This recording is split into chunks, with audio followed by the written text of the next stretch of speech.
তুই গিয়ে তোর বাপের বলবি জামাইয়ের 5 লাখ টাকা লাগবে, ব্যবসা করবো, টাকার জন্য দেয়। যৌতুক? ছি ছি ছি, মনে হলো পৃথিবীতে এই প্রথম শুনলেন এই কথা। তুই যদি 5 লক্ষ টাকা নিয়ে এই বাড়িতে না ঢুকিস তাইলে চিরদিনের মতন এই বাড়ি থেকে বাইরে যাবি।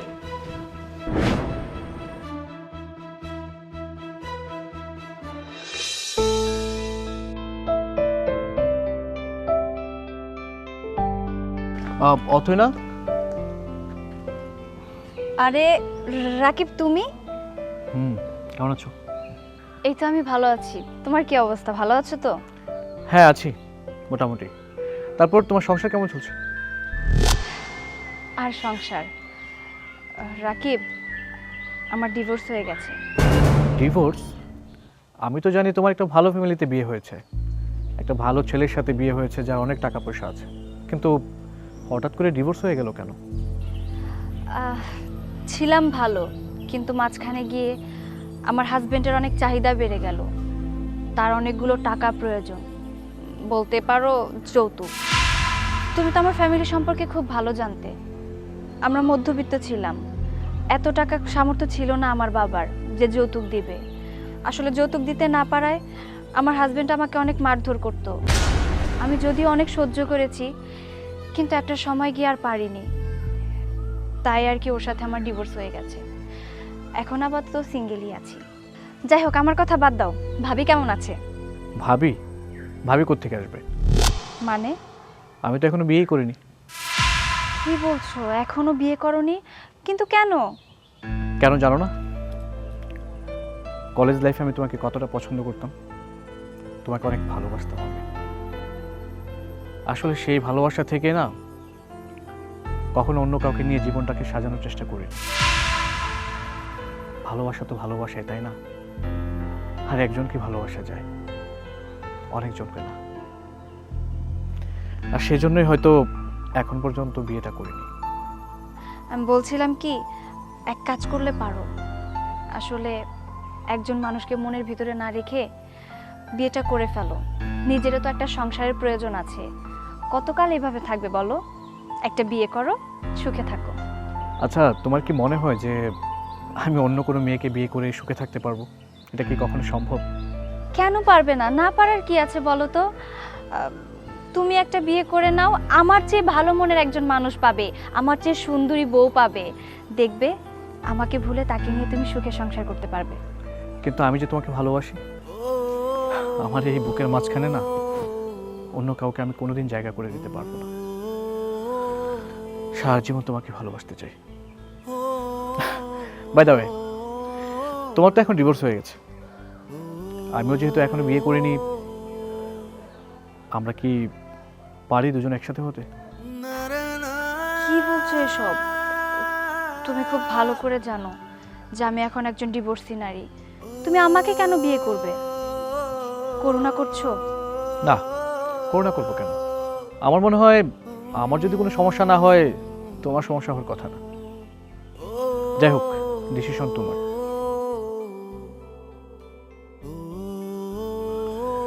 কি ব্যাপার, কি ভাবছো? না, তেমন কিছু না। তাহলে কি আমরা এক হতে পারি? রাকিব, আমাকে একটু ভাবার সময় দাও, আমি ভেবে দেখি। ওকে, তোমার যে কয়দিন ইচ্ছে করে ভেবেচিন্তে সিদ্ধান্ত নাও, আমি অপেক্ষা করব।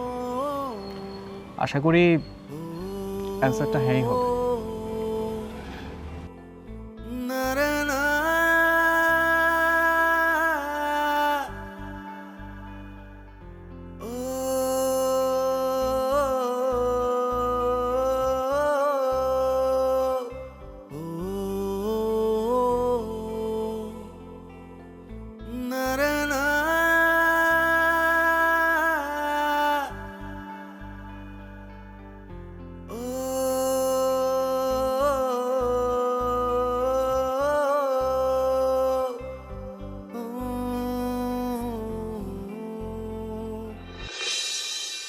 নেন মিষ্টি নেন।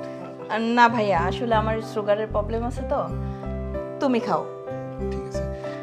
ভাই সাহেব, জি। আসলে আসছিলাম তো আপনার মেয়েটাকে দেখার জন্য। যদি মেয়েটাকে দেখে আমাদের পছন্দ হয় তাহলে আজকে আমরা বিয়ের দিন তারিখ ঠিক করে যাব। আসলে আপা, আমি আমার নিজের মেয়ে বলে বলছি না। অত্র এলাকায় আমার মেয়ের মতো শিক্ষিত, ভদ্র, পোলাইট এরকম মেয়ে আর পাবেন না।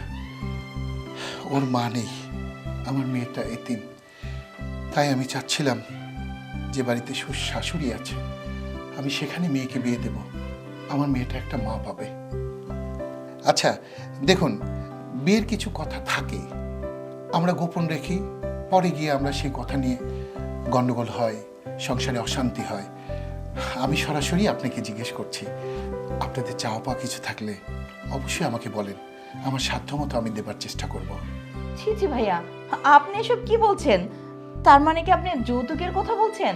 ঠিক, মানুষ তো ওভাবে বলে না, আকার ইঙ্গিতে বোঝায় দেয় আর কি। না ভাই, যৌতুক নেওয়া এবং দেয়া দুটাই অপরাধ। আর আমরা এটা জেনে শুনে এই কাজ করব না, অন্তত এই ভুলটা করব না। আর তাছাড়া আমার কোনো মেয়ে নেই, শুধুমাত্র আমার একটা ছেলে। আপনার মেয়েটাকে আমার ঘরের বৌমা না, আমার নিজের মেয়ে বানিয়ে রাখতে চাই ভাই। মেয়েটাকে নিয়ে আসুন। আলহামদুলিল্লাহ। আলহামদুলিল্লাহ। আন্টি, আমি একটু কথা বলি। আসলে আপনি যে কথাটা বলেছেন আমরা অনেক খুশি হয়েছি।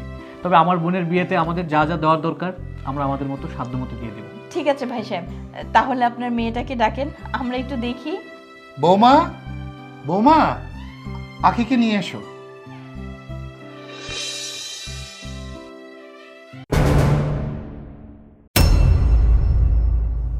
বাবা, এ বিয়ে হবে না।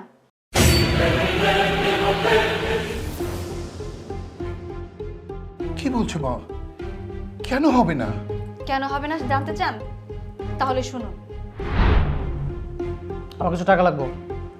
টাকা লাগবে মানে? টাকা লাগবে মানে টাকা লাগবে, 5 লাখ টাকা লাগবে, ব্যবসা করব।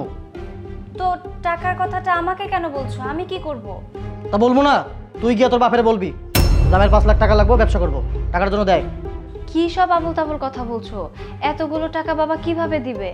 সম্ভব কি সম্ভব না সেটা তো আমার দেওয়ার বিষয় না। আমার করার কথা আমি কয়ে ফেলেছি, এখন টাকাটা দিতে কইস। দেখো, তুমি সবকিছু জানার পরেও এরকমটা করছো।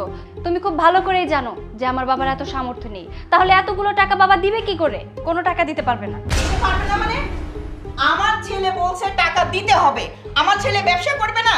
আর শুনো, তোমার বাবা কোত্থেকে টাকা পাবে না পাবে সেটা আমাদের বিষয় না। তোমার বাবা যেভাবেই হোক আমার ছেলেকে টাকা দিবে, এটাই শেষ কথা। মা, আপনি আপনার ছেলের মতো পাগল হয়ে গেছেন।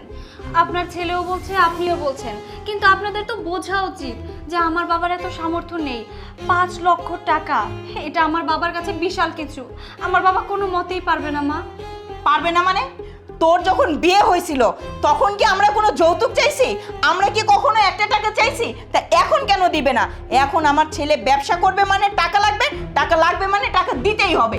মা, আপনি যে যৌতুকের কথা বলছেন, হয়তোবা বিয়ের সময় কোনো যৌতুকের টাকা চাননি, কিন্তু এখন যেভাবে প্রেশার দিচ্ছেন আপনারা, এটা তো যৌতুকের জন্যই প্রেশার দিচ্ছেন। আপনারাই তো বলেছিলেন যৌতুক দেওয়া নেওয়া দুইটাই সমান অপরাধ, তাহলে এখন কোন মুখে যৌতুক চাচ্ছেন? এখন আমাদের দরকার। এটা যদি তুই যৌতুক মনে করিস তাহলে মনে কর যৌতুকই নিচ্ছি। আমার টাকা লাগবে মানে টাকা লাগবে, আর টাকা যদি তুই না দিতে পারোস এই বাড়িতে তুই ঢুকবি না, তোর ঢোকা বন্ধ। শোন, তোর এই শেষবারের মতন কইতাছি, তুই যদি 5 লক্ষ টাকা নিয়ে এই বাড়িতে না ঢুকিস তাইলে চিরদিনের মতন এই বাড়ি থেকে বাইরে যাবি। হারামি যেন কোথাকার। শোন, তোরেও বলে দিচ্ছি, ও যদি টাকা নিয়ে এই বাড়িতে না ঢুকে তাইলে আর কোনোদিনও যেন এই বাড়িতে না ঢুকে, আমি তোরে বলে গেলাম। বাবা, সবকিছু তো শুনলেন, এরপরেও কি এই ছেলেটার কাছে আপনার মেয়েকে বিয়ে দিবেন? ছি ছি ছি, একটু আগেই না আপনি বললেন যৌতুক? ছি ছি ছি, মনে হলো পৃথিবীতে এই প্রথম শুনলেন এই কথা। এই আপনার চরিত্র, এই আপনার ছেলে আর আপনার রূপ। একটা মেয়েকে অত্যাচার করে বাড়ি থেকে তাড়িয়েছেন, আর আপনার ছেলে যে বিবাহিত সে কথা তো আমাকে বলেননি। হ্যাঁ, বলবেন কি করে? যে অত্যাচার করে বৌমার কাছে যৌতুক চায় তাদের আবার চরিত্র। আপনারা আসতে পারেন। কি হলো, দাঁড়িয়ে আছেন কেন? যান, আমার বাসা থেকে বেরিয়ে যান। আসলে আপনাকে থ্যাঙ্কস দেওয়া উচিত, কারণ আপনি যদি অথৈকে যৌতুকের জন্য অত্যাচার না করতেন তাহলে হয়তো আমি আমার ভালোবাসার মানুষকে কখনোই ফিরে পেতাম না। Thank you so much. Get lost. যান।